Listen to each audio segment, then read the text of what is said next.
ওই লোকগুলোকে জিজ্ঞেস করলাম তোমরা কারা?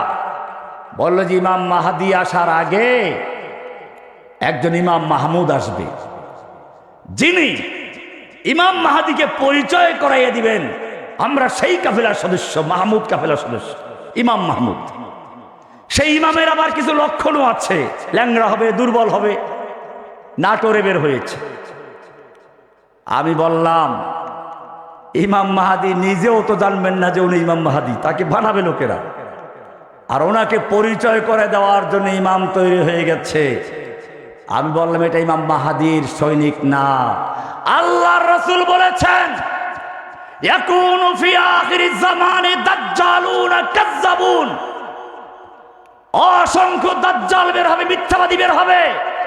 ইয়াতুনাকুম মিনাল হাদিস, যারা তোমাদের সামনে এমন এমন হাদিস তৈরি করে নিয়ে আসবে, জাল হাদিস, মিথ্যা হাদিস, ভুয়া হাদিস, বিমা লাম তাসমাউ আনতুম ওয়ালা আবাউকুম, যে হাদিস তোমরা কোনদিন শোনো নাই, তোমাদের পূর্বপুরুষ শুনে নাই।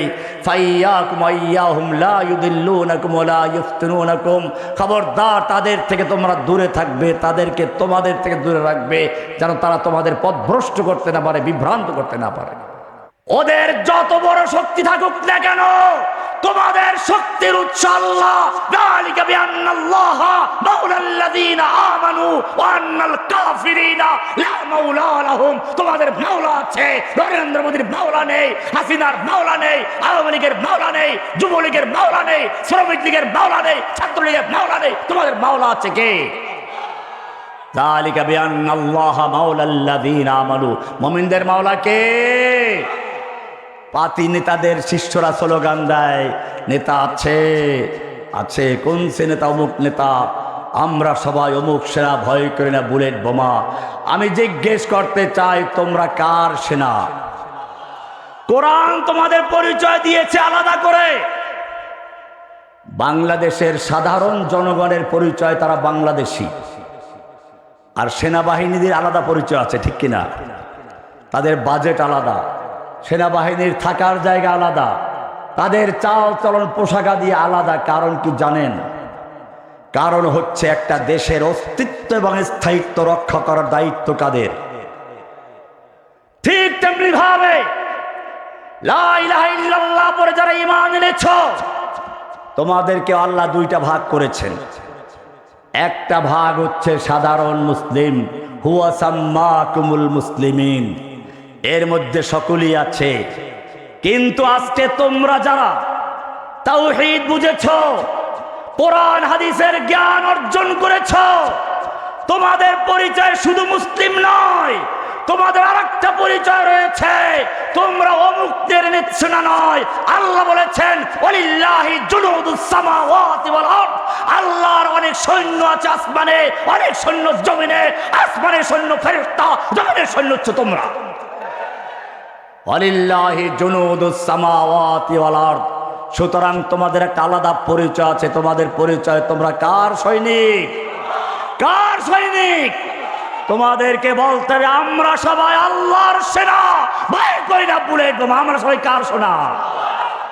আমরা সবাই কার সেনা? কে বলেছেন? সূরা আল ফাতহ ৭ নম্বর আয়াত। ফিলিস্তিনের যে যুদ্ধ করছে এতদিন পর্যন্ত, ইসরায়েল, আমেরিকা সহ বড় বড় শক্তিগুলোর বিরুদ্ধে লড়াই করেছে কার শক্তিতে? ওই বাচ্চাদের মুখে মুখে গান শুনেছি, লা তাসালনি লা তাসালনি মান আনা। কি সুন্দর কথা, লা তাসালনি মান আনা, আনা মিন জুন্দিস সামা। আমায় জিজ্ঞেস করো না আমি কি, আমার পরিচয় জানতে চেও না। আনা মিন জুন্দিস সামা, আমি আসমানের সৈনিক। আমি কার সৈনিক? তোমরা কার সৈনিক? তোমাদের পরিচয় দিয়েছেন কে? হাদিসেও আসছে এটা, ইন্নাল্লাহা লা ইয়াগরিসু লিহাযাদ দ্বীনে গারাসান, আল্লাহ যুগে যুগে এই দিনের জন্য কিছু চারা রোপণ করেন। চারা, কদু গাছের চারা না, আল্লাহ কিছু চারা লাগান, চারা হাদিসে আসছে। কদু গাছের চারা, তাল গাছের চারা, নিম গাছের চারা নাকি?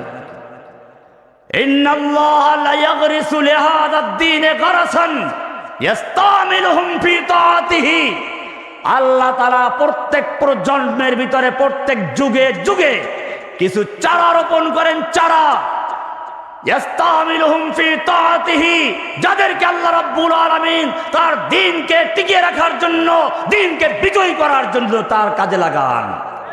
তারাই হচ্ছে আল্লাহর সৈনিক, তারাই হচ্ছে কি?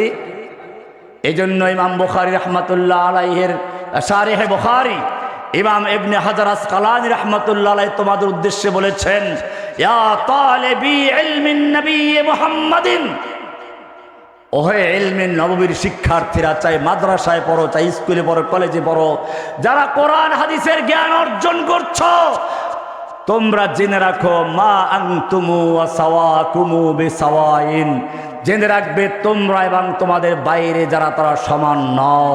তোমাদের বাইরে যারা তারা সাধারণ মুসলিম, সাধারণ বাংলাদেশি, সাধারণ জনগণ, তোমরা তো সাধারণ জনগণ না, তোমরা কার সৈনিক? কার সৈনিক? তবে খেয়াল রাখতে হবে, উল্টাপাল্টা কোনো কাজ করা যাবে না, বারবার একই ভুল করা যাবে না। বাংলাদেশে যখনই কোনো তাওহীদের জাগরণ চলে ওঠে, ঐক্যবদ্ধ কোনো আন্দোলন শুরু হয়ে যায়, তখনই কিছু অতি উৎসাহী লোকেরা বিচ্ছিন্ন করে একটা গ্রুপ করে এমন একটা কাজ ঘটিয়ে ফেলে, যার কারণে সব কাজগুলো নষ্ট হয়ে যায়। এটা মনে রাখতে হবে। আমরা যখন জেলে গেলাম, তারপরও দেখেছি এক গ্রুপ চলে গেছে মৌলভীবাজার পাহাড়ে ইমাম মাহমুদের কাফেলা। আমি স্পষ্ট বলতে চাই, ওই লোকগুলোকে জিজ্ঞেস করলাম তোমরা কারা? বলল যে ইমাম মাহাদি আসার আগে একজন ইমাম মাহমুদ আসবে, যিনি ইমাম মাহাদিকে পরিচয় করাইয়ে দিবেন, আমরা সেই কাফেলার সদস্য, মাহমুদ কাফেলার সদস্য ইমাম মাহমুদ। সেই ইমামের আবার কিছু লক্ষণও আছে, ল্যাংড়া হবে, দুর্বল হবে, নাটোরে বের হয়েছে। আমি বললাম ইমাম মাহাদি নিজেও তো জানবেন না যে উনি ইমাম মাহাদি, তাকে বানাবে লোকেরা, আর ওনাকে পরিচয় করে দেওয়ার জন্য ইমাম তৈরি হয়ে গেছে। আমি বললাম এটা ইমাম মাহাদির সৈনিক না। আল্লাহর রাসূল বলেছেন, ইয়াকুনু ফি আখিরিজ জামানে দাজ্জালুনা কাজ্জাবুন, অসংখ্য দাজ্জাল বের হবে, মিথ্যাবাদী বের হবে। ইয়াতুনাকুম মিনাল হাদিস, যারা তোমাদের সামনে এমন এমন হাদিস তৈরি করে নিয়ে আসবে, জাল হাদিস, মিথ্যা হাদিস, ভুয়া হাদিস, বিমা লাম তাসমাউ আনতুম ওয়ালা আবাউকুম, যে হাদিস তোমরা কোনদিন শুনো নাই, তোমাদের পূর্বপুরুষ শুনে নাই। ফাইয়াকুম আইয়াহুম লা ইউদিল্লুনাকুম ওয়ালা ইফতিনুনাকুম, খবরদার তাদের থেকে তোমরা দূরে থাকবে, তাদেরকে তোমাদের থেকে দূরে রাখবে, যেন তারা তোমাদের পথভ্রষ্ট করতে না পারে, বিভ্রান্ত করতে না পারে। দুইটা পটকা মারলো, মুজাহিদ হয়ে গেছে। আল্লাহর নবী সাল্লাল্লাহু আলাইহি ওয়াসাল্লাম মক্কায় যখন তাওহীদের দাওয়াত দেওয়া শুরু করলেন, ভালো করে শোনো, আবু বকর, ওমর, ওসমানের মতো লোক, হামজার মতো বীর সৈনিক, ওমরের মতো লৌহ মানব ইসলামের ছায়া তলে এসেছে। ইচ্ছে করলে রাতের অন্ধকারে কিছু মূর্তি ভাঙতে পারতেন কিনা? মক্কার 360টা মূর্তি কি সব খানায় কাবার ভিতরে ছিল? আশপাশে ছড়াইয়া ছিটাইয়া ছিল। ইচ্ছে করলে 10-20টা মূর্তি ভাঙতে পারতেন, ভেঙেছিলেন? কেন ভাঙেন নাই? ভালো করে বুঝো, আবেগ নিয়ন্ত্রণ করো, ওলামায়ে কেরামদের পরামর্শ নাও, নেতৃত্ব শোনো। এখন প্রায় জায়গাতেই শোনা যায়, মাদ্রাসার উস্তাদ অভিযোগ করেন যারা ছেলেরা বেয়াদব হয়ে যাচ্ছে তারা মুজাহিদ হয়ে গেছে। জেনে রাখবে, ছাত্রদের প্রথম কাজ হচ্ছে, যদি সত্যিকার আল্লাহর সৈনিক হতে চাও, তোমার ছাত্র জীবনের প্রথম কাজ হচ্ছে ভালো করে লেখাপড়া করা, কোরআন হাদিসের জ্ঞান অর্জন করা। এটাই তোমার প্রস্তুতি, এটাই তোমার প্রশিক্ষণ। আমি দেওবন্দের ছাত্র, ওস্তাদরা বলতেন ছাত্রদের মজলিসে তোমাদেরকে শুনাই মুখস্থ করো, जो इल्म में पक्का बनेगा वो हर जगह में पक्का बनेगा, जो इल्म में कच्चा रहेगा वो हर जगह में कच्चा रहेगा। যে ইলমে পাকা হবে সে সব জায়গায় পাকা।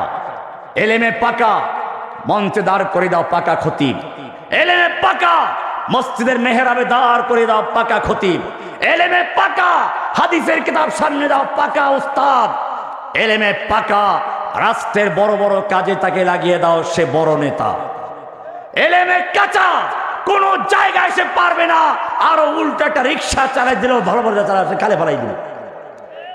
কাজে মনে রাখতে হবে, কোন বেয়াদব ওস্তাদের সঙ্গে যারা বেয়াদবি করে ছাত্র জীবনে, তারা জীবনে সফল হতে পারে না।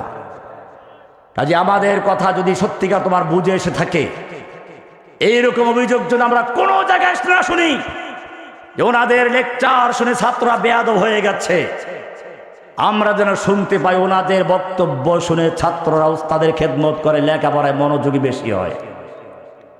কোরআন পরিষ্কার তোমাকে বলছে,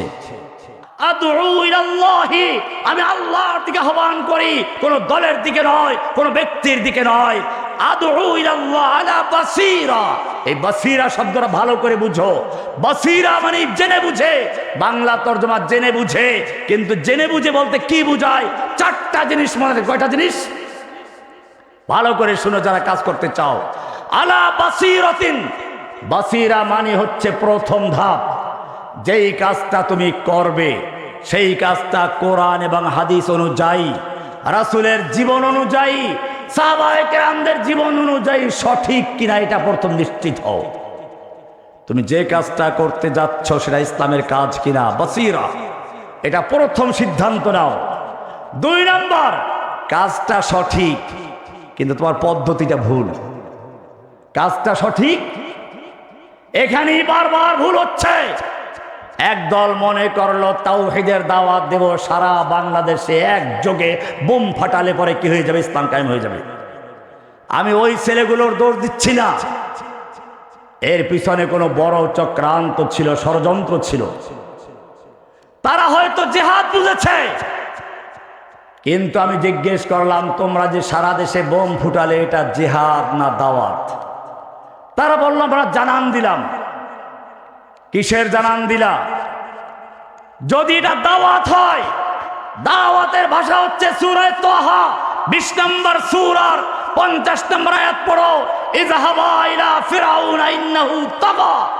আল্লাহ তাআলা মূসা এবং হারুনকে বলছেন তোমরা দুজন জাদ্রেল নবী ফিরাউনের কাছে যাও, ফাকুলা লাহু কাওলাল লাইয়িনা, তার সাথে নম্রভাবে কথা বলো। কে বলেছেন? মূসা এবং হারুনের মতো 2 জন জাদ্রেল নবীকে পাঠাচ্ছেন ফেরাউনের মতো কাট্টা কাফেরের কাছে। তারপরে বলছেন নম্রভাবে কথা বলো। তুমি জেনে রাখবে তুমি আর আমি মূসা এবং হারুনের মতো না, আর তুমি আমি যাকে দাওয়াত দিচ্ছি সেও ফেরাউনের চেয়ে খারাপ না। কাজে তোমাকে আমাকে নম্রভাবে দাওয়াত দিতে হবে। দাওয়াতের ভাষা আর জেহাদের ভাষা তালগোল মিলাইও না। বাংলার জমিনটা এটা জেহাদের সরাসরি ভূমি নয়, এটা পরিষ্কার বলি। আল্লাহর নবী সাল্লাল্লাহু আলাইহি ওয়াসাল্লাম সেজন্যই মক্কার সুযোগ থাকা সত্ত্বেও রাতের অন্ধকারে কিছু মূর্তি ভেঙ্গে চুরমার করেন নাই, বরং তিনি চেষ্টা করেছেন তাওহীদের দাওয়াত দিয়ে মানুষের অন্তরের ভিতরে এমন এক বীজ বপন করতে হবে, লা ইলাহা বলে সমস্ত তাগুতকে, মূর্তিকে অন্তর থেকে বের করে দিয়ে এক আল্লাহকে বসাতে হবে। এইরকম লোক যখন তৈরি হবে তখন আর মূর্তি আমার ভাঙ্গার প্রয়োজন হবে না। ওই সমাজের লোকেরা নিজেরাই মূর্তি ভাঙবে, ঠিক কিনা? হয়েছেও তো সেটাই। মক্কার মূর্তি আল্লাহর নবীকে আর ভাঙতে হয় নাই, সেটা মক্কার লোকেরাই ভেঙে দিয়েছে। বাংলাদেশের ঘরে ঘরে মূর্তি তৈরি করা হয়েছিল, রাস্তার মোড়ে মোড়ে লক্ষ কোটি টাকার মূর্তি বসানো হয়েছিল।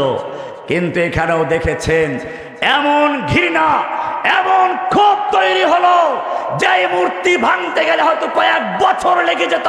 আল্লাহ সুবহানাহু ওয়া তাআলা একদিনের মধ্যে সমস্ত মূর্তি ভেঙে চুরমার করে বাংলার রাজপথকে মুক্ত করেছেন। মালিক কে? এটাই হচ্ছে ইসলামের চেতনা, ইসলামের বিজয়ের উৎস। আল্লাহ তাআলা বলেছেন উলাইকা কাতাবা ফি কুলুবিহিমুল ঈমান। আল্লাহ তাআলা সাহাবায়ে কেরামদের অন্তরে ঈমানের বীজ রোপণ করেছিলেন, চারা রোপণ করেছিলেন। এভাবেই আমাদেরকে সামনে এগিয়ে যেতে হবে। মনে রাখতে হবে উল্টাপাল্টা করে, বিচ্ছিন্ন কোনো ঘটনা করে আমাদের জন্য আবার সেই একই পরিণতি ভোগ করতে না হয়। এজন্য 3টা জিনিসের প্রয়োজন। যারা যে এলাকায় আছো ওই এলাকার আলেমদের নেতৃত্ব, যুবকের রক্ত, ধনীদের পরামর্শ, অর্থ, 3টা জিনিসের সমন্বয় ইসলাম বিজয় হতে পারে। এটাই তোমাদের সর্বশেষ পরামর্শ। আলেমদের নেতৃত্ব, কাদের নেতৃত্ব? খবরদার, কোনো জাহেলের নেতৃত্বে ইসলামের বিজয় আসতে পারে না।